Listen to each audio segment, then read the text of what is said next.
All right, Sarah. So thank you so much for doing this. Really appreciate you joining me on this beautiful Sunday afternoon while it is pouring down rain there in Pennsylvania. So for anyone who has not been following me super closely on social media, well, if you have, you would definitely know who Sarah is. But if you have not been, Sarah's been working with me. She's been a client of mine for the past like half life. And we've become very close friends in conjunction with like coach-client relationships. So this is one of those that I've just been kind of waiting to do because I feel like this would be a great episode to just kind of allow people to see inside of what like a really healthy coach-client relationship would look like. But then also Sarah is a pretty dope human being. So I'll let her talk about herself a little bit and then we'll just kind of get this conversation started. All right. Well, my name is Sarah. I am a full-time physical therapist. I'm an online coach, dog mom of 2 crazy little puppers. And I recently transitioned fully to powerlifting. I was doing bodybuilding for about 6 or 7 years, and then just transitioned into getting strong spots. Oh yeah, that's the best thing to make, honestly. So just so much simpler. But no, I definitely want to start with the bodybuilding background because I think that that's the best place to get this conversation rolling since that's how we started working together initially forever ago. So let's kind of talk about some of your competing history, how you really got in deep into bodybuilding and into competing in bikini. And then we can kind of flow that into where powerlifting started to come in and then where that, full transition started to take place. Yeah. So I started competing, I think it was in 2016. I actually had shoulder surgery, shocker. And when I was getting back into the gym and everything, a random person came up to me at the gym and asked me if I ever competed. I said no. He said, "Oh, you should try it sometime." I said, "Okay." And that's how I kind of got started. And then I worked with a couple different coaches and then landed with Dylan about 3 years in, I think it was. And then competed a lot of local shows, did a bunch of national shows, and really fell in love with the sport and the process of, competing. Oh, yeah. And just for clarity, like whenever you say Dylan, you mean Dylan Bear. Oh, yes. Yeah. Just to kind of like, go a little bit deeper for anyone who might not be familiar with who Dylan is. But so where did bodybuilding take you? Like how far were you able to go? Because we worked together, like 3 years while you competed in bodybuilding? Yeah, I started with you in 2019. So yeah, and if we want to include COVID in that, then yeah, that'd be about 4 years. But so how far did your bodybuilding career go? So like national show wise and stuff like that. Yeah. So like I said, I did a bunch of local shows and then national show wise, my first national show, I think I got top 10, which was pretty dope. And then I ended my career doing pretty much just national, like mainly national shows. I never got top 5, but I always got first call outs. And the biggest thing with that was I'll never forget in Miami, I got first call outs. I was in the middle until they turned me around. They kept moving me out because my glutes never came in like everybody else's, which at this point is fine. But I know that was always my biggest downfall. So I made it. I was very happy with how, my bodybuilding career went. I got a lot of first places. I have a lot of trophies in my basement. And it was a lot of fun, but I would say I never got that top 5 placing at a national show. Well, just also for an additional clarifier, you were natural. I was natural, yeah. So, or still are natural, yes. But you were also natural whenever you were competing at these national level shows. Mm-hmm. For anyone who might not really understand how bodybuilding works, like even at an amateur level, if you're competing at a national level pro qualifier, like if you're natural, you're going to be at a disadvantage. So to be able to get first call outs, multiple first call outs, get pretty close to turning pro as a natural athlete, like that's a pretty gigantic accomplishment. So that I would say, go ahead. Yeah, a lot of people actually, because of my delts, a lot of people always thought I was on something, but I'm like, no, definitely not. Well, your structure is also pretty unique because like you're very tall and like lanky and kind of naturally lean. Well, okay, so you look tall. So that's the thing is you look tall. Yeah, like everyone thinks I'm tall. yes, so you're not tall, but your body structure looks tall. So I think that's the different aspect there. Yeah. But like you'd be competing against girls who have very different dimensions and proportions than you. So there were parts of you that were like much more easily developed. So like your delts, your arms, but your glutes were just always a little bit more lagging comparatively. But a lot of that was due to like your anatomical structure. It was just always going to be a little bit harder to put on like glute size versus like delt size because of your proportions of your limb lengths and all of that. Yeah. But as you competed or as you continued to compete in bodybuilding, there came a point where you started also transitioning into powerlifting and strength sports. Right. So that's not a very usual or natural transition for a bikini athlete to make. Like if we're talking about someone who is doing figure, which is a little bit more on like the muscular side of things, or physique, or any of those like more extreme divisions in women's bodybuilding, that's a little bit more normal. And then on the guys end, like you definitely have a lot of like hybrid athletes that will cross over that do men's physique or men's bodybuilding or classic physique or any of that stuff, and they'll also do powerlifting. But bikini and powerlifting is just that's not very like PB&J, you know, like that doesn't feel like it goes together extremely, considering like the sports and what one would assume about each sport. So how did you start getting into powerlifting? So I always loved to lift heavy, like deadlifting.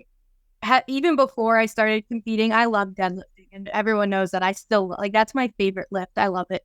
But what happened? So one of our good friends is a power lifter, and during COVID, when the world shut down, we didn't have a gym to go to. You know, we had to do stuff in our garage, so we can only get so much equipment in there that kind of was conducive to more powerlifting style stuff too. And then the gym we went to, Powerbuild in Philly, was the only gym that we knew that was open, and our friend powerlifting went there. And now it's like power building gym, but they have a bigger one now that you were at, but their first location was a smaller location. And so we would drive to Philly like 3 days a week, and we would go lift up there, and it was mainly power. Like that's how we got into powerlifting, you know, the owner and everything. And we started, you know, getting our techniques down and stuff like that with all the people who worked out up there, because a lot of them were powerlifters. And then we decided we were like, oh, let's do a meet. Like it'd be fun. So then we decided on the meet that we did in 2021 together. That was going to be our first powerlifting meet, and then I was hooked.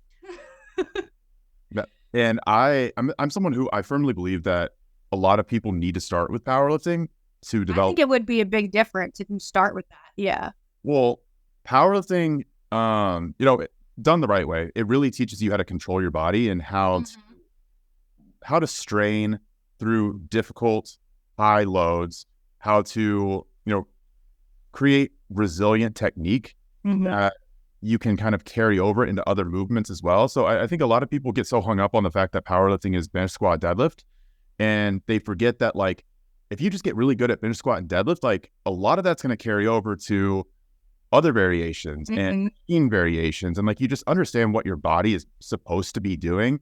And a big aspect of that too is just getting comfortable with like feeling like you're going to die a lot. No, like a lot. I feel like you also learn to brace better. Like you learn to actually brace your core versus like holding your breath, or like you have to hold your breath a little bit for some things, but like you really learn the true bracing of your core versus, you know, anything else too. Yeah, that's definitely a big aspect, a big component. I mean, I have a lot of clients that I've worked with in the past on the bodybuilding end where they'll come to me and they're like pretty well developed. But then as soon as we start training, I'm like, holy shit, like, have you ever trained before in your life? Like your technique is all over the place. Like you clearly don't know how to control your body. Like you don't know how to brace. You don't know what you're supposed to be feeling. Like you don't know how to push hard. Like, how do you look like this? Like, you know, obviously there are parallels with like people that are just naturally strong, but there are also a lot more, in my opinion, people that just respond very well to anything that they do in the gym in terms of like hypertrophy. And there's just assumption that we make in our minds that whenever someone is like really jacked, they just should know what they're doing. Like they should know how to train. Yeah. And then it's kind of mind blowing whenever like you see someone who's like very well developed and like looks like they should know what they're doing. And then like you see them train and you're like, wow, like this is like you're beginner, you know, like what you're capable of doing is like beginner level. So I definitely agree that like powerlifting instills a lot of really good principles for someone who's wanting to do bodybuilding later on. I think the opposite case can be made as well, but I just really don't think that a lot of people take the time to learn how to do the basics very well because it's so easy to get distracted in the gym. You know? Oh yeah, definitely. And I mean, I've had people tell me that like, you know, they don't like deadlifting because it hurts their back, or they don't deadlift anymore because it hurts your back, which I get to a point, but like if you're doing it the right way and you're bracing appropriately and you're doing, you have a good technique, it shouldn't hurt your back. Like it's a lot of leg drive. You shouldn't, I don't know. I just noticed that like even like some of my patients, they'll be like, I'll say I'm a power lifter.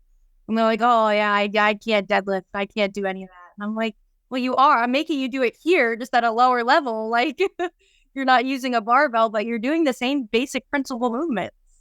Powerlifting is really great for getting people comfortable with doing boring shit repetitively over time and just slowly progressing on that boring shit. Yeah. Whereas bodybuilding, it's so easy to get distracted by like the next variation that looks cool, or like you go to the gym one day and like you see someone doing some like really weird thing and you're like, wow, I should be doing that. Or like you read an article and it talks like this like new intensity technique and you're like, wow, like I should definitely be trying that. And you never get comfortable just doing really basic, boring stuff to the point where it's like really good at it, you know? So I think like having that sense of just like progressive overload instilled in you very early on, like, all right, I'm going to go in and I'm going to squat and I'm just going to add 5 pounds to my squat every single week until it becomes really hard. And then I'm going to like recycle that and do it again. It's that's just very hard to tell someone at the very beginning of their fitness journey to do, because it like training in general, I feel like is just very like it's glamorized to the sense like whenever you look on the internet or you look on social media, there's just so many things that look cool. So like you want to try all of them out. But the reality is like most of those things aren't going to actually get you anywhere. They're just going to be like fun to take a video of or like fun to do in the moment. Right. But it's really like the powerlifting-esque boring shit that will like get you the furthest if you just get really good at it. Yeah. And it's all about progressive overload too. If you're going to constantly change your workouts all the time, it's not going to, you know, I don't know. Because I had somebody tell me the other day that they're getting bored. I'm like, well, you're going to have to keep doing the same stuff for a little bit to at least get the basics down and stuff like that. I mean, that's one thing about having the gym at home too. Like I only have so many options to do. I don't have all the different machines and stuff like that. So I really am doing the same stuff all the time. And I don't really sometimes I'm like, sometimes I miss doing like whether it's like a hip thrust machine just because it's easier to set up than a barbell, or like the V squat or whatever, the hip squat thing. But like, I'm fine with, but you know me, I don't care. Like I'll do the same workouts every day forever if I have to, if it makes me get stronger. Well, I think that's a really good point too, that like there are certain people that feel like they can't get an effective workout in unless they have tons of equipment, or unless they go to like this very well equipped commercial gym, or unless they have this very specific piece of equipment or this machine. They're like, I can't train my lats well unless I am able to do this very particular exercise. Yeah. And then there are also some people that feel like they have to continuously change things all the time. Like there has to be some novelty in their training, or they're just going to get bored, or things are going to get stale, or they're going to plateau, and they don't know how to approach something consistently over time to where it's like, it should be predictable, you know, like your training should be predictable. You should understand what you're doing, at least for like blocks or segments of time. Right. Yeah. But you train sometimes, not all the time, but mostly at home now. No, I train all the time at home now. Well, there was a period where we were like going back and forth between gyms. Oh yeah, at one point, yeah. Yeah, that was still going to a gym. That was a while ago now, wasn't it? Yeah, we've had as soon as we moved our gym to our basement, which was probably this time, a little bit before, probably like June of last year, we've been fully at home. And like, what was that process like of going from like a very, very well-equipped gym in like commercial setting? So you go in, you can basically have a machine or multiple machines that hit every body part. Like you have a hack squat, a V squat, a pendulum squat, a belt squat. Like you have everything that you ever want. And then all of a sudden, like you move into a home gym and you start training at home. And all of a sudden, like your exercise selection, arsenal of movements that you're able to pull from, it's extremely constricted and confined now. Like, did you feel like whenever you did that, you were having to sacrifice anything, or that you were going to potentially lose any muscle or strength because of making that switch and not having the same accessibility? No, really. Honestly, I mean, the only way I was going to fully transition into going home, working out only at home, and I told Lewis this too, is if we got a leg press. Yeah. So I wanted the leg press because I needed something that besides like squat, like with a barbell that was going to overload my legs, without having to use my arms or anything either. So I wanted a leg press, which we ended up getting.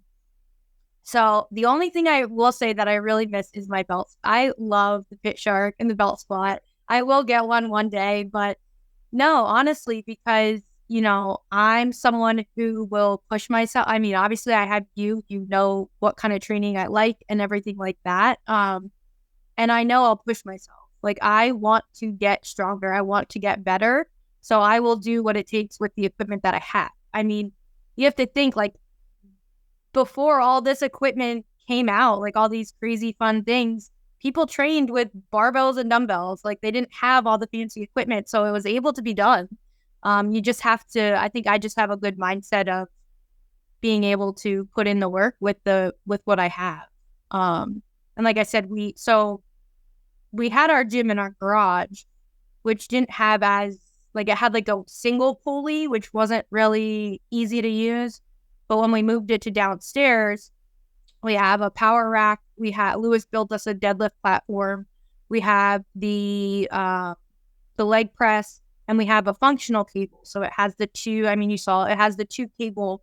So we can pretty much do everything we need to do. And the dumbbells we got new ones when we moved downstairs too. They technically, each dumbbell can go up to 120 pounds with like the little weights and stuff. And I don't really use anything that's that high. So it's just been, I personally feel like I've obviously been getting stronger as I've been working out down there. So yeah, as someone who really, really tried to go through like the whole COVID lockdown situation without having to take a deliberate step back in my own fitness. Mm-hmm.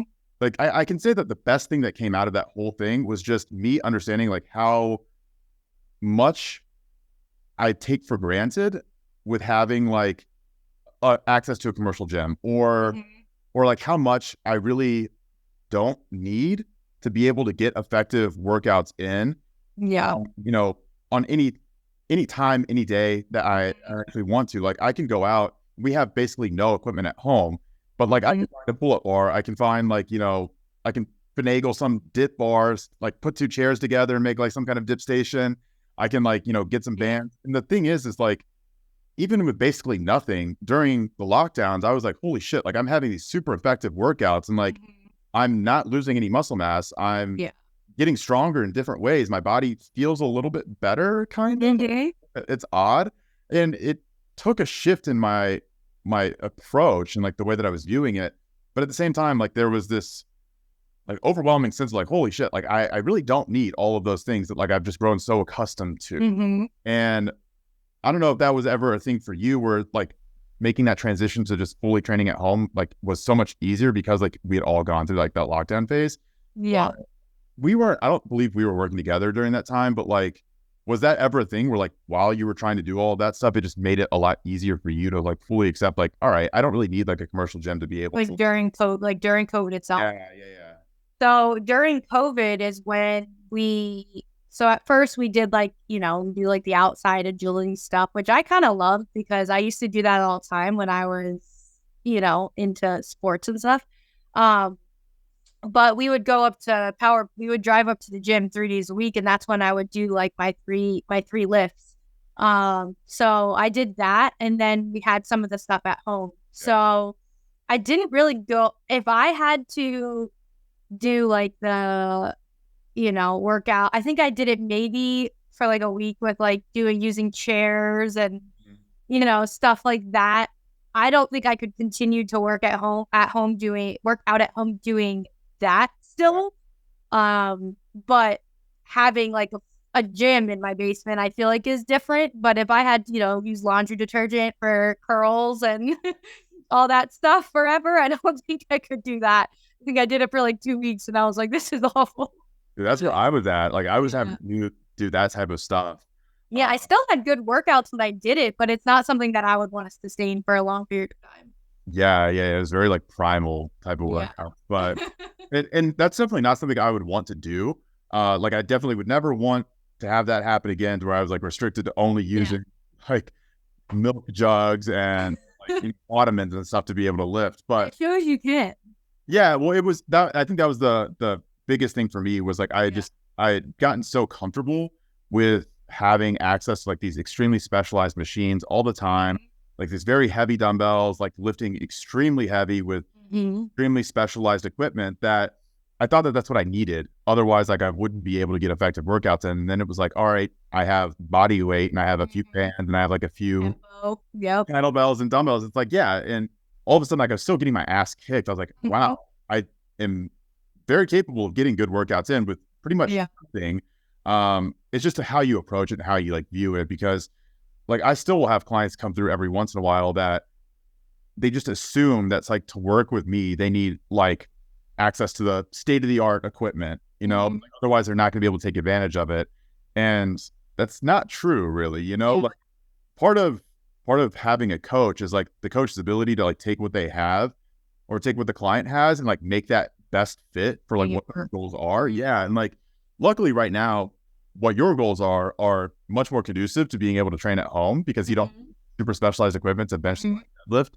But just in general, I think that most people overestimate how much specialized equipment actually matters for getting like 99% of the way there.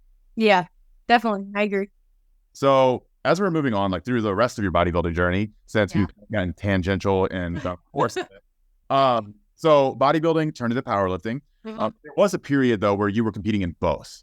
Yes. So I think that's something that would be interesting to touch on. And I think we've done a live about this before, where a little bit ago. But how was that, and how difficult was it to try and do bodybuilding at the same time as powerlifting, and what were those time differences whenever you were competing and doing both? It was awful. But no, it was good. So as I mentioned, we planned to do our first powerlifting meet. My husband Lewis and I did it together. So we competed in February of 2021, and then 4 weeks later, I competed in a bodybuilding show. It was the Natural Ohio, I think. And they were 4 weeks apart. So sounded good in theory. I was like, I'm going to be cutting weight to do this powerlifting meet, because I was going to compete at 114, which was kind of close to where my stage weight was going to be. So we'd only have like a couple pounds to lose before the bodybuilding show. So I'd crush this and then, go do that. So it sounded great. Everybody was on board. No, I mean, people said I was kind of crazy, but at the same time, let me do it. So we did the powerlifting meet. It went really well. But most people after a powerlifting meet take time off, like at least a couple days or, a week. I went right back to the gym, I think the next day, because I had to do cardio, and I left crying. I think I cried every day the first week I was back, because I was exhausted and I was like trying to still push, get good workouts in and everything, because I was 4 weeks out. My food was low, so I was just exhausted. But I did end up winning overall at the show, so it ended up fine. But I did say immediately after, like, never again am I doing a powerlifting meet and a bodybuilding show 4 weeks apart. So that was the first, and then I got married like 2 months later. So it was like the first 6 months of 2021 was just insane. Yeah, so that was actually the only time I technically did both in the same year. I was going to this year, but then I fully transitioned to powerlifting instead. Yeah, so I definitely want to talk a little bit about like what that experience was like with trying to do both, because doing the meet and then bodybuilding show, like you said, it's not optimal. There are different ways that you can go about doing it. So like you could also do the reverse where you can compete in bodybuilding first and then powerlifting after. I think that doing it the way that you did it was probably the best way of doing it in terms of like if that or if like you do it in your off season. Like if I competed in my off season, that would be one thing, but I wanted to compete at that level because I wanted to break the records. Yes. So that's where I went. But yeah, more so like if you're going to compete back to back like that. Oh yeah. Other way. Yes, yeah. But the interesting part about doing both of those is that while there are some similarities in terms of like, yeah, you have to lift for both of them, like, right? And there is like some diet component, like especially with what you were doing, like you were cutting and trying to get into a specific weight class that you were competing in for powerlifting.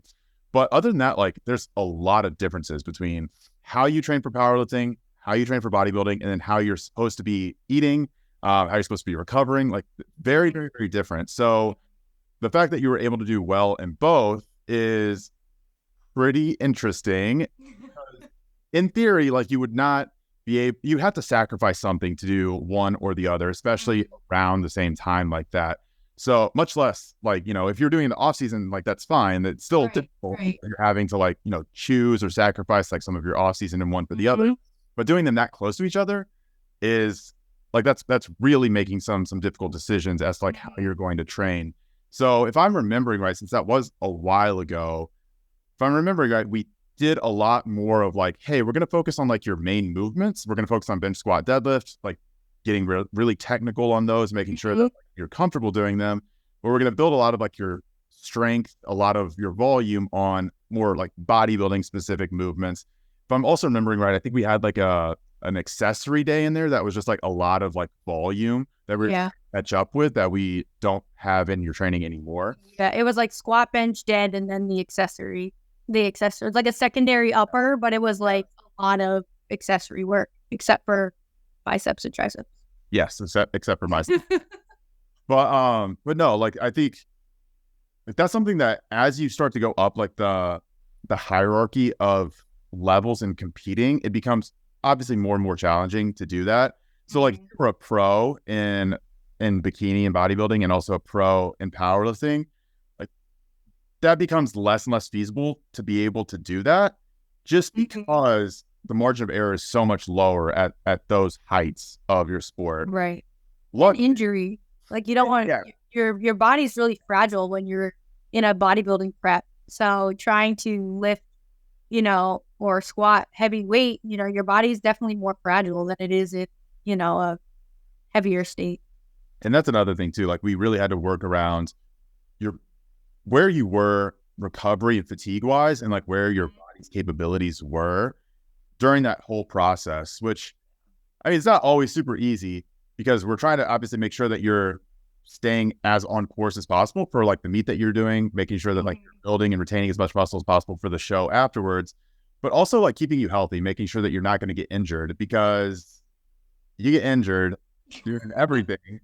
So like that's another part too. Like if you want to talk briefly about like some of the injuries that you've had to deal with in like the past couple of years, adds a little bit more layer from like what is already a relatively complex situation having to balance both powerlifting and bodybuilding. So since we've been together, I would say the first actual probably injury that I had was probably after the first powerlifting meet when I had an issue from my last deadlift and I had like an issue with my thumb, which was something I had to wear like that little thing on my hand, which like we were training for the 4 weeks out from a bodybuilding show. So I had to like figure that out. But that didn't really last long. That was just a couple days. After the 2021 season, I had surgery on my wrist. So that was I had surgery in December on my wrist. That was a 3-month recovery, and then a little bit longer where we couldn't really do much upper. So like my bench movements, things like that, we couldn't really do. I did a lot. I was at the gym at that time and pretty much lived on the pit shark for legs. Because that was like one of my favorite things, but I could, lift really heavy with that versus I couldn't get the weight up onto the leg press because of my wrist. So we kind of stuck with the pit shark. And then I've had like random like back tweaks here and there, usually only lasting like a day or two, anything like that. The most recent was 2 weeks out from this powerlifting meet. I have a 7-year-old little brother, and I threw a baseball with him for 2 hours, and my arm was not used to that. So I had some pretty gnarly tendonitis in my shoulder for 2 weeks out from the meet. What else? I have issues with my left knee that we deal with constantly. It hyperextends and causes me problems sometimes. I rolled my ankle walking down the gym steps one day. Most of my injuries don't come from lifting. A lot of them come from doing things outside of the gym, hitting my head on things, running into things, just doing stupid things. So Bryce tells me constantly that I need to be wrapped in bubble wrap, especially when we get close to any sort of competition, because I am prone to injury. But the one thing that not annoys me, but people are always like, oh, Sarah, she always gets hurt from she should probably stop lifting, blah, blah, blah. Yeah. They never come from the gym. It's always doing stupid stuff outside of the gym.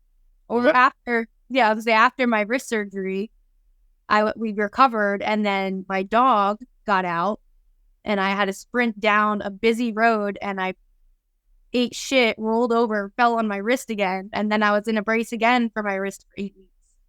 Yeah, and that's something that is really common. Not all of the injuries that you've had, and like not falling and eating shit, but in terms of like having most of your injuries come from outside of the gym or just like random things that happen.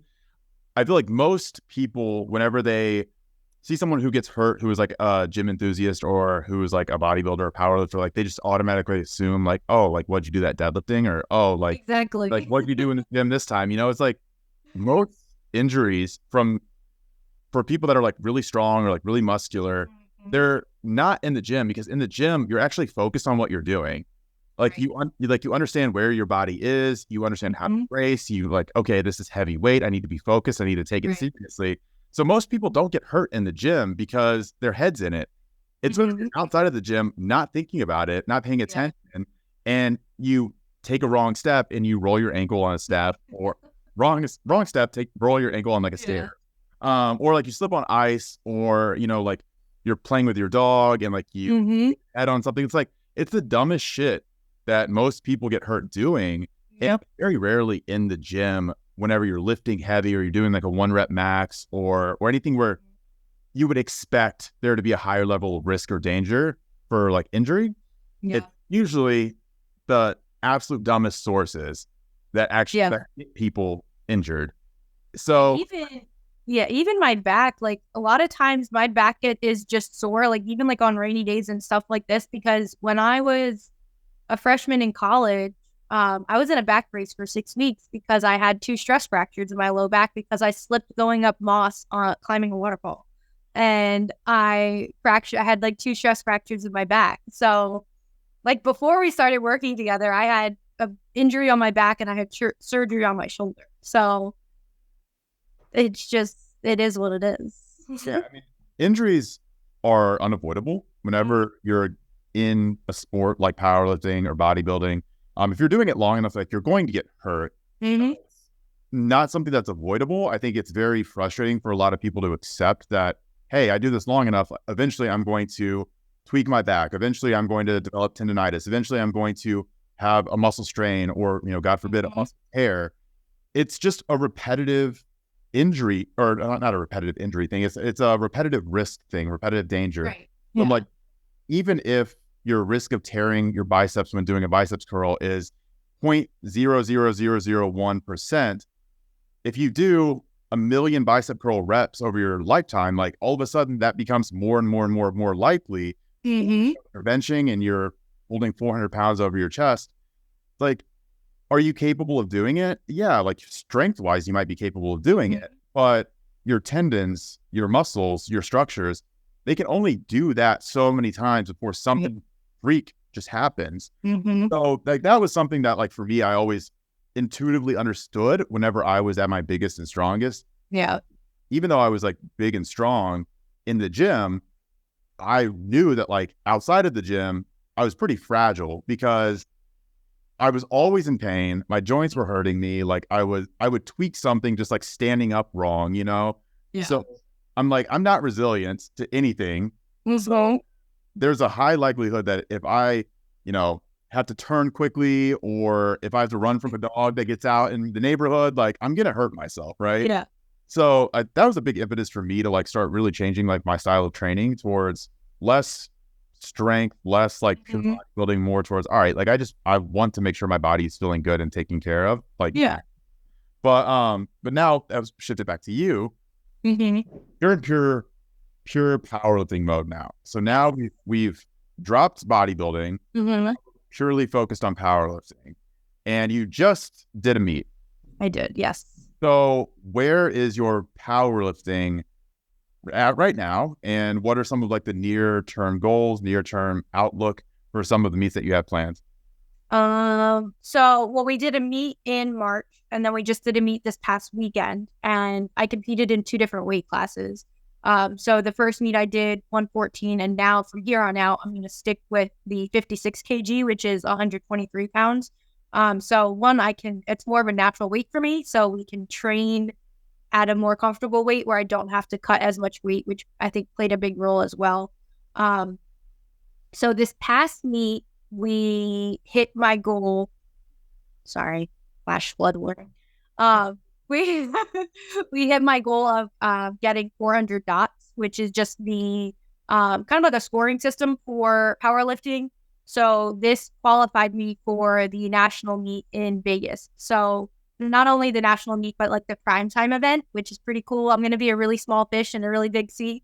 Probably one of the smallest lifters in the primetime event, but I'm okay with that. So I would say deadlift, what did we hit? We hit 347 this past meet. And I failed 350.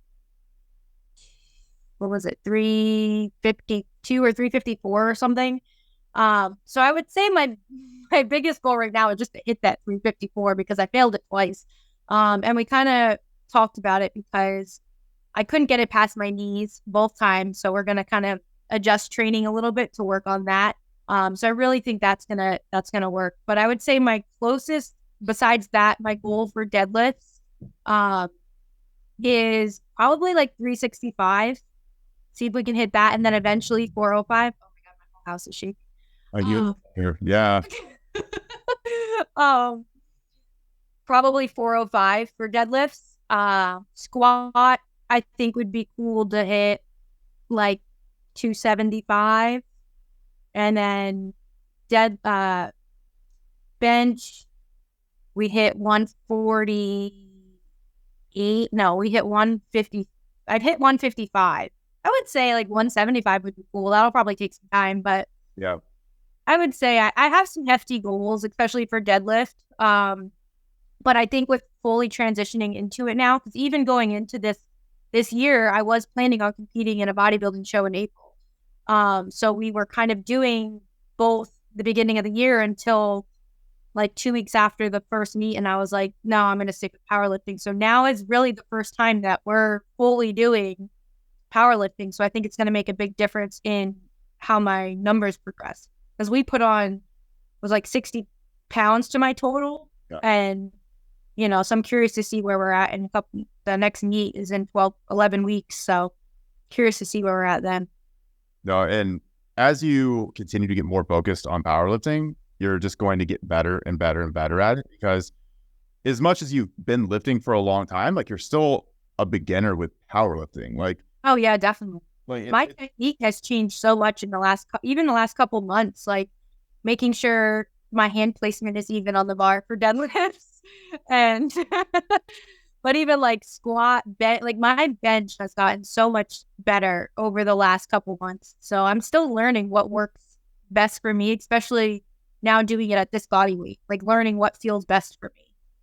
No, and I think it's important too to like talk about how that transition was from bodybuilding to powerlifting, not from like a training or nutrition or technique perspective, but more so from like how difficult was that for you to like make that judgment call? Because you were a bodybuilder for a long time. Like that's what you started with. And there was a sense of like leaving something unfinished because you had come relatively close to turning pro. And I knew that was a big goal of yours.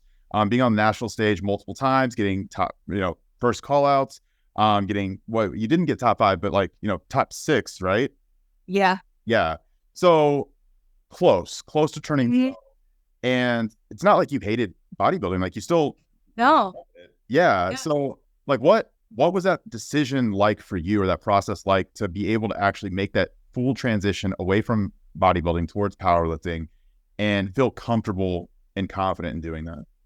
So it was really hard, actually. So after the first powerlifting meet this year, it was actually that night I went out to my friend Kristen Lewis and I went to, I think it was Buffalo Wild Wings. We were just sitting there and we were talking, and my prep going into this first powerlifting meet was really challenging, just food wise and mentally and stuff like that. So I think that kind of played a role in it too, just because I wasn't really enjoying that aspect of it. So I didn't really know how much further I wanted to push myself bodybuilding wise this year. Just knowing, hormones and everything like that, and all of that played a big role too. Lewis and I at one point are probably going to want to have kids. And I was like, how much more do I want my body to go up and down with hormones? And I think everybody saw how happy I was after my powerlifting meet, like how I was just so excited. I mean, we got second place. That was cool. But I was just so excited. Like I get so excited during powerlifting meets. Even if I fail a lift, I'm smiling. Like I'm like cracking up the whole time. I have so much fun. So I think that was a big thing too. So, everyone, including you, told me, don't make the decision right now. Like, because I'm very spontaneous in this decision making. Like, I'm like, oh, I'm going to do this. Like, this is what we're going to do. So everyone was like, take a week, think about it, think about what you really want to do. So that's what I did. I thought about it. And every time I thought about doing a bodybuilding show, I love bodybuilding. I will never say anything bad about bodybuilding. Like, I know people, when they're done, sometimes they kind of hash at it or whatever, but I loved it. But like show day and all of that, it's so much fun to show off your hard work. But I think I did that for so long and I did really well. And I think I got to the point where I was like, if I don't go pro, like whatever at this point, I've done it for so long. I'm really happy with the physique I was able to obtain. I wasn't going to do drugs. Like it just wasn't it wasn't for me. Like I don't have anything against people who want to, but for me personally, I didn't want to. And I felt that with my current genetics and my body, I was going to have to, if I wanted to reach that level within the next year or two, like a pro.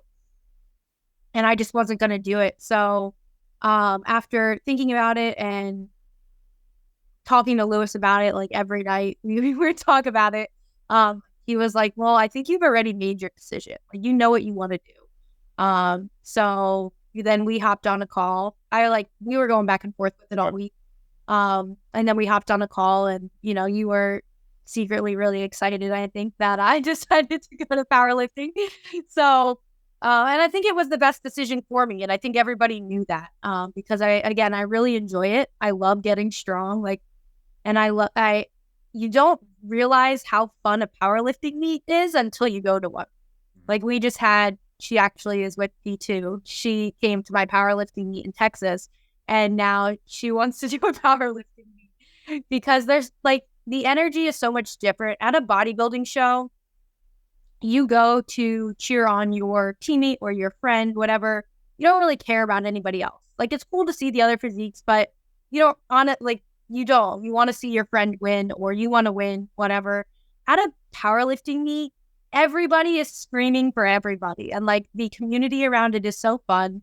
I'd met so many people. I was afraid to go to Texas because I was like, I don't know anybody. Like, usually we would do the meets at a local gym, like the Power Build gym, and we were like, we're gonna have to ask people if we could like warm up with them. I was like, I'm a pretty, bubbly person for the most part, but I was still nervous. But everybody was so chill, so friendly. Like, I met so many people, and it's just a different vibe. And I think it's just really fun for me right now.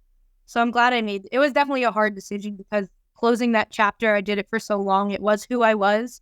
I was a bodybuilder. But it's been really fun to transition. And I think another thing that is really cool is my family, like my dad and stuff, was always supportive of my bodybuilding shows. I think they came to like 2 of them. But they didn't really again, I have a little brother who's 7. They don't really want him going to look at a bunch of girls' butts all day, at a show. But they came to the powerlifting meet you were at. And when I was in Texas with the live stream, my whole family live streamed it, like, and watched it. And I just, like, that means a lot to me that they, like, actually want to, like, be there and watch and stuff like that too. Because it's so different. With powerlifting, it's also so much easier to understand for like the layperson as well. Like, yeah, you can come in and introduce someone new who's never been to a powerlifting meet or never been associated with powerlifting. Mm-hmm. You can show them what's going on, and immediately it's very intuitive. They're like, okay, cool. Like, if you get this, that's good. If not, that's bad. Yeah, it will either do it or you can't. Well, to a point, like with like depth and stuff like that. But like, you can either lift the weight or you can't. Yeah, but taking someone new to a bodybuilding show is very confusing. Like, especially a high level, like, national show where everybody looks insane. It's like, how do you, like, they don't understand how people choose the different physiques and stuff. And it's funny too, like, because even whenever I started doing this, I still would look at physiques and be like, I can't tell you. Like, they all look the same to me, like, yeah, they all look great on stage, but like, I couldn't tell you who's first, who's 10th right now. Like, I'm not sure. Again, at like a regional show, you can tend to see like who is meant to be doing this versus who's just kind of doing this for fun. But at national shows, at pro shows, bodybuilding is very confusing because it is so subjective, and the subjectivity is not consistent. It changes all the freaking time, which for me as a coach sucks. I hate it so much. Pisses me off. I've had so many clients where I'm like, we got fucked, we got screwed, we judge, and like, I can't do anything about it. And for bodybuilding, it's brutal because like, you can go through like a 25-week prep just to stand on stage for 15 minutes and get screwed over by the judges, right? And your family's there, but they don't understand what's going on, and it's like, they see you for 10 seconds on stage. It's like, it can be very, very confusing for a lot of people. Whereas powerlifting is it's so much more straightforward. And like you said, like, there is much more of that community aspect versus it can be catty and kind of like, clicking anything else, right? But like, but compared to bodybuilding, where the teams in bodybuilding typically are much more like claws out type of thing, where it's very closed off, very cliquey, and there's much less of that general hospitality community. Powerlifting, like you said, everyone just mostly wants to see everyone else do well, like in bikini, like, you wouldn't ask somebody else's coach to like adjust your tan or something. Like in powerlifting, like, I told you there was another coach there, and I was talking with her the whole time, and she was helping me, we were talking the whole time. And even Lewis was, helping in the back with everybody, like putting their stuff on, chalking, things like that. You wouldn't ask, like, you could ask anybody for help at a powerlifting meet versus like at a bodybuilding show. You're not really going to go ask another coach a question. Now, if you were there, obviously I would have asked you questions, but like, at the same time, like, we would all be talking, I feel like, versus that doesn't really happen at bodybuilding shows. At bodybuilding shows too, there are coaches that just go to try and poach clients. Right. Like, it's funny because even whenever you were competing, I was like, she's she's fine. Like someone else will help her. Like if she has a question, like I was doing my best to text you and like keep up with you because I couldn't make the trip this time. Right. But I wasn't worried about like someone stealing my client from me because I wasn't able to attend this meet, you know? But I mean, at this point, I told you you're stuck with me forever, so it's fine. but like that's crazy because with bodybuilding, that's a general concern. Like if you're a coach and like you don't go to your client's show, like there's a high probability that client will not be your client after that show because some coach is a bigger coach also. Like it's another big coach. And some coaches are going to swoop in and start like whispering in their ear and get them to switch over to them, you know? So it's like, it's crazy how bodybuilding can be like that. It's like kind of like a bunch of snakes in the grass at times where you're not really sure like who's your friend versus like who's trying to get something from you, which it again, it can be like that in anything, but with bodybuilding, I've found that it could be a bit more like that. And I think that it's a product of the sport being the way that it is, you know? Which it has its pros and cons, but powerlifting definitely feels much more like, hey, I'm just gonna show up, I'm gonna do this shit, gonna get it done. Like we're gonna have much more of a support system that's healthy, and everyone's gonna be happy for me if I win, and if I lose, it's also gonna be totally fine. Like my coach is not even like as cool as it is to like obviously like win a meet. Like I knew going into this meet I wasn't winning this meet. Like I knew I wasn't, but I went. Like I still had so much like. Powerlifting is really like you versus you. In bodybuilding, you obviously want to improve your physique every time, but you have you have an objective number. Like I want to get this number.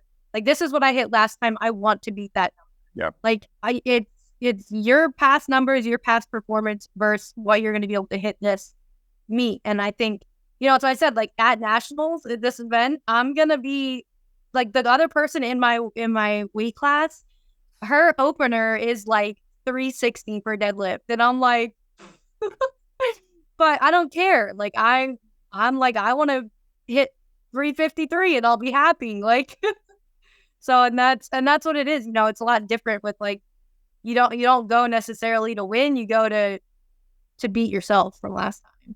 No, I think that's a really great way of putting it as well. Yeah.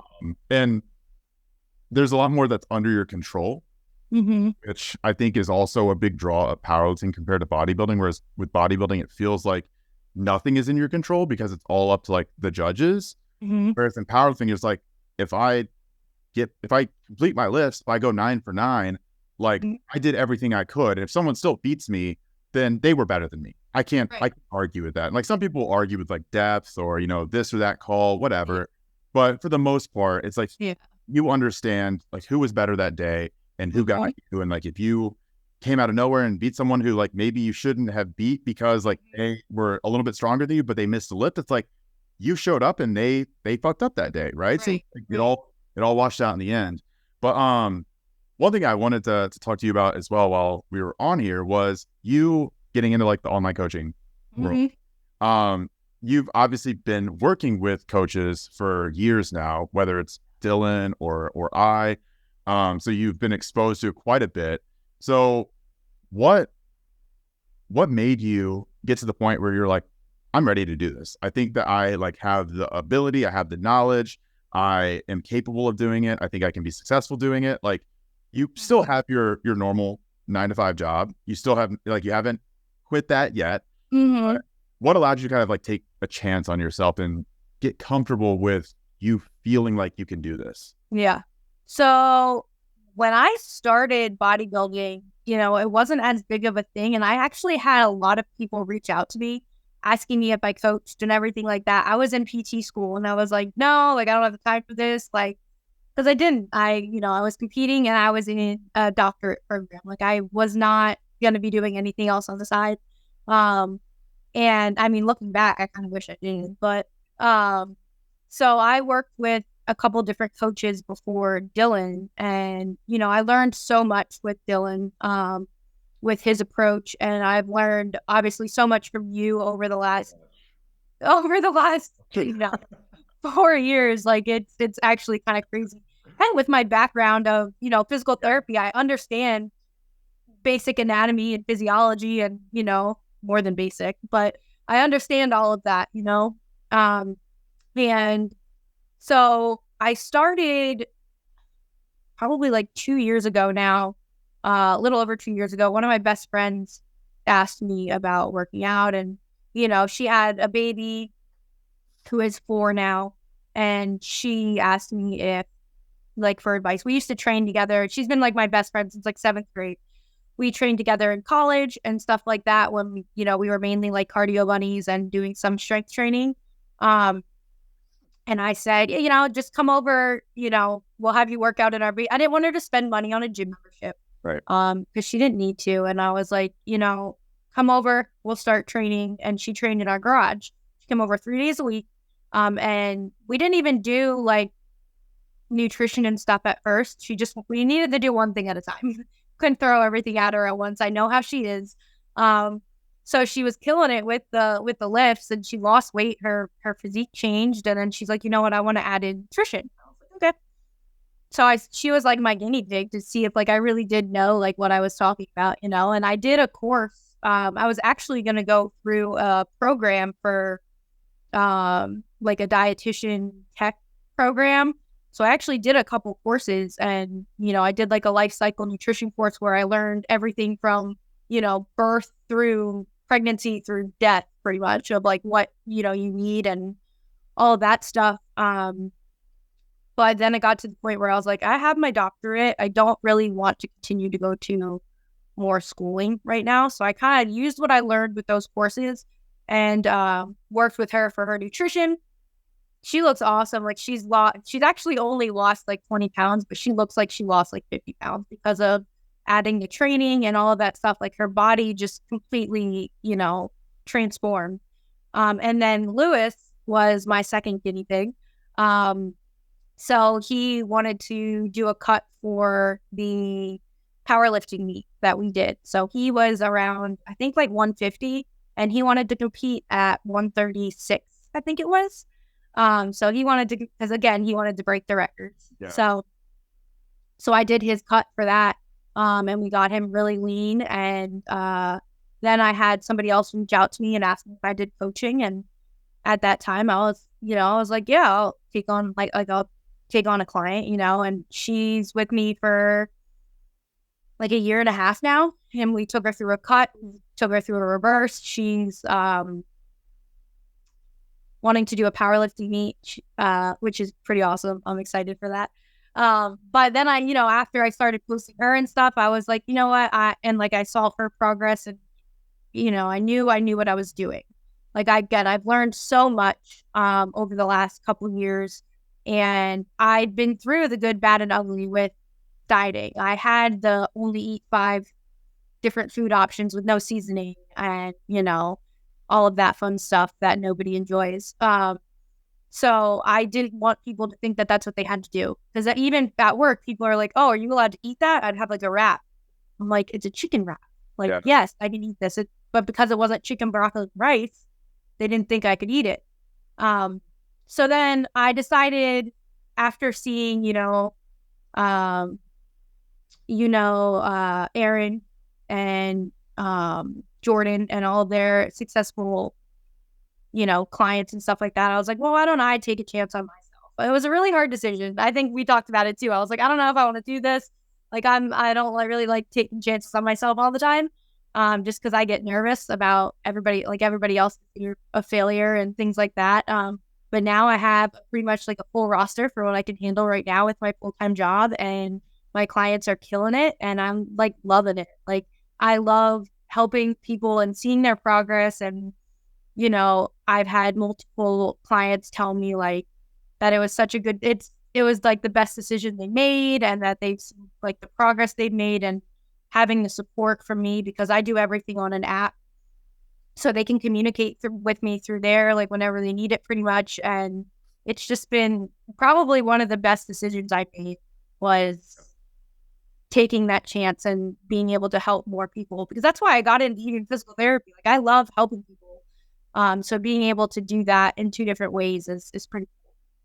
Like, did you ever go through a period of like having imposter syndrome as you started getting more people asking you to help them, as you started taking on more people, as you started getting a little bit more busy and maybe going into a little bit more depth with certain types of training styles or nutrition strategies, where you're like, do I really know enough to be doing this? Like, did you ever have those moments where you're like, shit, like, Yeah. Especially with, so I don't really do just like training only anymore, but I have a client who started with me like before. And she really wanted to do the big three. I think a lot of people get attracted to that by me because I did transition into that.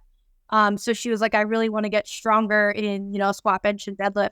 And I was like, do I know enough about powerlifting to be able to do this? But, even we talked about it because I helped Lewis with his one prep. So we were able to talk about, how to go through a powerlifting prep. So with that, and just kind of, I looked back at all of my old stuff and was like taking notes and like figuring out how you did stuff. And, Lewis did a prep one time and I was like looking through his stuff. And so she's increased her, like all three movements so much. And it's been so awesome to see. But that's definitely a thing where I was like, I don't know if I know enough about this. Even with nutrition, like some people, they have different like comorbidities and stuff like that you have to worry about. I had a client who went through, like, she got her boobs done. So I was like, well, I don't know anything about this. So I had to like, look, I had to look at that. I currently have somebody who's actually getting a breast reduction. So I'm like going at that. And then one of them is also trying to conceive. So making sure, they're getting the appropriate nutrients and all that stuff too is really important. So yeah, definitely, have to continue to do like your continuing ed of other things that you don't know about. And if I ever have any questions, I know I can always reach out to different people, especially like Paige from BA and, anybody really, like everybody from BA, I think I can probably reach out to. Anybody from P2, like if I have any questions, obviously I probably go to you first, but I'm fine with going to like talking to Chris or anybody else too. So there's so many people in my corner that I could go to if I had any questions. Yeah, I think that's a really important thing because like whenever I started with this, I felt like I had to do everything on my own. Like I didn't want help from anyone. Like people would give me advice, like Jordan and Aaron would give me advice like for free, like all the time. Yeah. Like they would have me to come over and like they would just like sit me down and like tell me the things that I needed to do. Like just you're like, no. Yeah, and I'm like, dude, I don't need that shit. It's fine. I'll do this myself, right? Like I just didn't listen to anyone. Yeah. Like obviously years later, like I was like, oh, maybe I should have just listened and saved myself time and energy and like, anguish. But like my thing with coaching and my thing with like running an online business has been, it's never been about like the technical knowledge. Like that's never been hard, right? Like it's, I'm never struggling during my day being like, oh my God, like I need to create a program, but I have no idea how to do it. Right. Or like someone asks me a question and I have no clue like how to answer that question, or like a client that needs XYZ, very specific thing. And I'm just like, it's so out of my like wheelhouse. Like I just don't have granted, like I've been doing this for such a long time, like maybe that's just new for me, but like the things I've always struggled with in business or with running a business, it's been the business. It's never like being able to coach people. And it's funny because like, as I've been going through the process, I've like been like, oh, Bryce used to do this and now he does this, which is like what I'm like starting with, because obviously I've been with you from before P2. So I've seen you transition from, not really having that business to having the business that you have where, everything is much or like very organized. And, even with like payments and stuff like that, like I've learned a lot through that, even because I mean, now I see the changes that you've made over the years that I'm kind of starting before, like at that point, rather than, where you were in the beginning. One thing that's really important for most people to understand is that the reason that people will give you advice is because they've made those mistakes before. And they're like, dude, believe me, you think that you know it, but you don't know. And eventually you're going to get to the point where you fuck everything up and you're going to think that you would have just saved yourself so much pain by just doing this right now. And like, that's for me where I'm at. I'll have conversations with people and be like, dude, just do this small thing right now. It's going to be annoying for like a week, but like bear down, get it over with, because it's going to make your life so much easier in 2 years. But a lot of people can't think that far out. They're like, I don't care about 2 years from now. I just care about like what's happening tomorrow. Or I just like, I'm so swamped. I don't have the time. I just need to, keep my head above water with my client work or my emails or whatever today. And I can't think about doing something a little bit harder that's going to make my life easier for a time that like, I don't even care about. Right. That was me for such a long time. Like something as simple as like creating an LLC. I was like, I don't do that right now. Like, I'm just not going to worry about that. Like I listen, like 2 seconds. Dude, trust me. You don't need to tell me. All right. Like I had problems back in the day, but like things like creating an LLC, things like creating like a business name, like having a specific domain related email, like anything, a logo, like those were all things I was like, I'll do it one day. I'll do it one day. Like I just kept. Yeah. The one thing that's nice is Lewis is like very like artsy. Like he's always like the graphic design and stuff like that. So once we came up with a name, which is Strong Kahuna Lifestyle, which is my initials, Sarah Kahan Luna, he took it and he made a logo for me. Yeah. So I was just, it was, luckily he can do a lot of, even like some of the graphics and stuff. He like goes up on Canva and just shares it with me. And he's like, oh, I made this, you made this. I'm like, oh, thanks. Like those 2 week out and 1 week out posts. Yeah. He made those one day and was like, I made these so you can use them if you want. And I was like, okay. No, I'm excited to like see you continue to do your thing with like the coaching end, because like obviously as someone who's been coaching you for a long time, like I've always suspected that you would be able to be a pretty good coach. Typically you can see it in people who are good clients because they understand what is needed from the other end to make the coach's life easier. So like if you can be a good client and you can retain things, you can, do exactly what's asked of you. Like you understand like where to ask questions versus where to just kind of like settle in and like get comfortable and like understand it's going to sometimes suck. Usually good clients that have like the knowledge base, the technical skills, and that have the drive are going to be able to be pretty good coaches. Like that's one of the things that like I used to look for whenever we were hiring, was that like, I was like, okay, like who's a good client of mine that like I just really enjoyed, that they were always like awesome, on top of their shit, like never causing any problems. Like that's someone who you can very easily be like, you can be a coach. Like we can definitely do this. So I've always known that you'd be able to do it.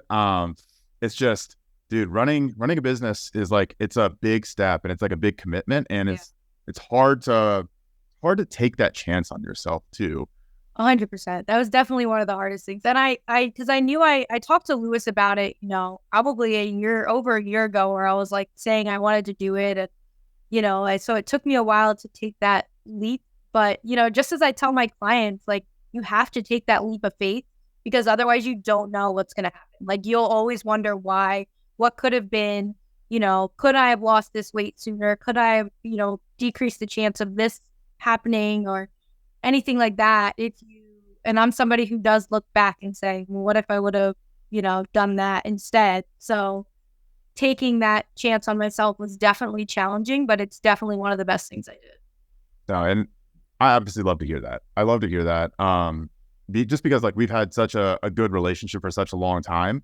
And I don't think that it's out of the realm of possibility to say that, that we're like much more close as friends than coach client at this point. Like even if we were to not work together, we would still be friends. Yeah. And that's actually something that like I found is challenging in like a coach client or like a professional setting and relationship, is it makes it better whenever there is a friendship component, right? But a friendship component could also make it more complicated. Sometimes you don't want to stay, because even with my friend, like at the beginning, it was hard because like I knew she didn't like to do cardio, so I was like, I don't want to make her do cardio, but I'm like, you have to. Like, so like it's hard because you don't want to like make them feel bad or do something they don't want to do, or word things a certain way like you would someone else, but you have to, just because. And the big thing too is like, because they're your friend, you want them to succeed, but you don't want to put any strain on that friendship either. Yeah, I got to a point where I refused to take on any of my friends or family as clients. And the reason for that is because it would inevitably strain the friendship or the relationship whenever you had to talk to someone at a client level, right? And there's that natural hierarchy of power with coach and with a client. And as much as you try and level that, it's always there, right? Like that's always present.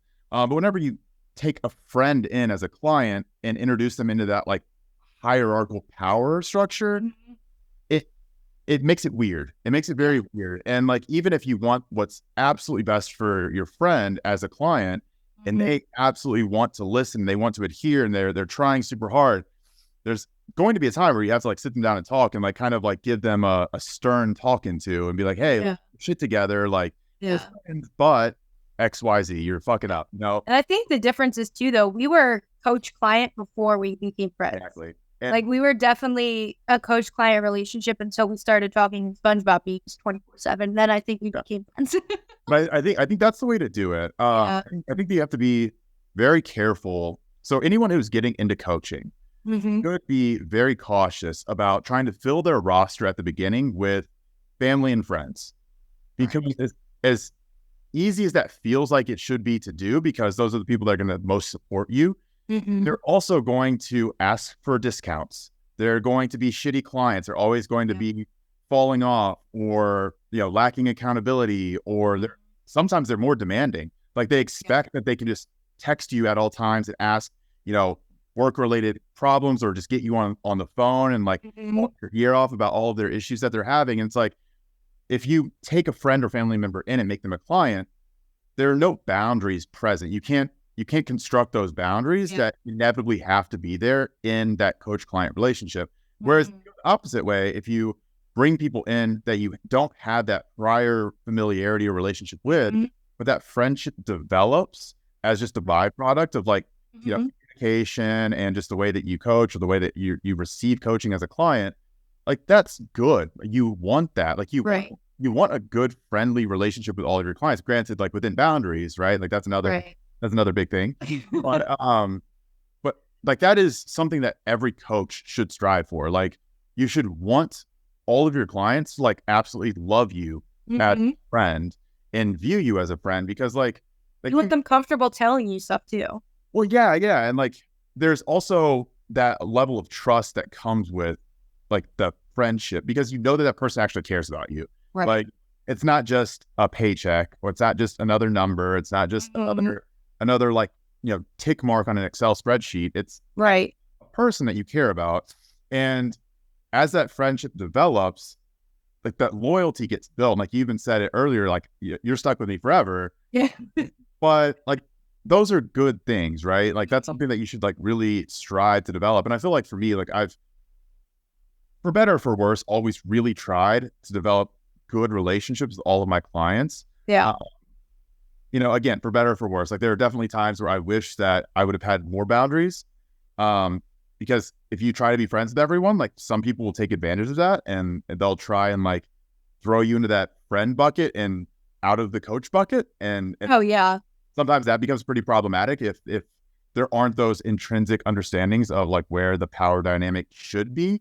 So that's another thing. But just in general, like I think that one of the things that's allowed us to be successful in this coach-client relationship is the fact that like we've focused heavily on becoming friends over the years, and like allowing that to plus. Yeah.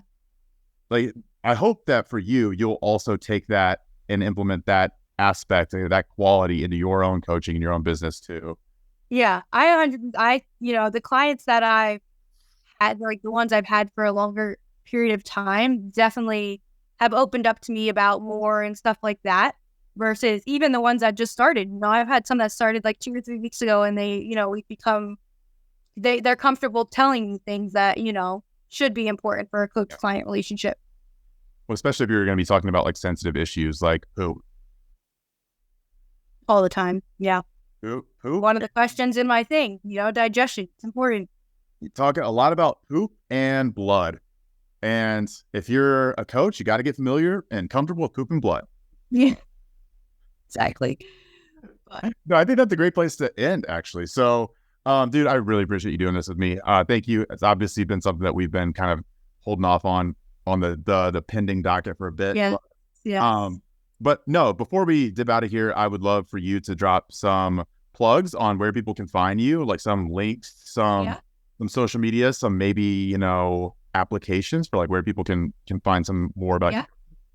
So the best way to get in contact with me is definitely on Instagram. Scon28 is my Instagram. There is a link in the bio that has my one-on-one coaching app and all of that stuff. My email is in there as well, so you can always email me, but it's scon28@gmail.com. Those are pretty much the best ways to get in contact with me. I don't really have anything else. I would say Instagram is probably my number one source of like communication with people. Beautiful. No, that's awesome. We'll definitely put those links in the show notes and make sure that people have access to that and they can get a hold of you if they want to. But that's it. Oh, and I do have a YouTube for my dogs. I just started a YouTube short for my dogs. Flex and we will not forget that. We will not forget that. That is very important. So we will definitely keep that in. Smile on people's faces. Oh, thank you, Sarah. Thank you for doing this with me. And I will let you get back to your Sunday afternoon. All right. Sounds wonderful. Thank you. Bye, girl. Bye.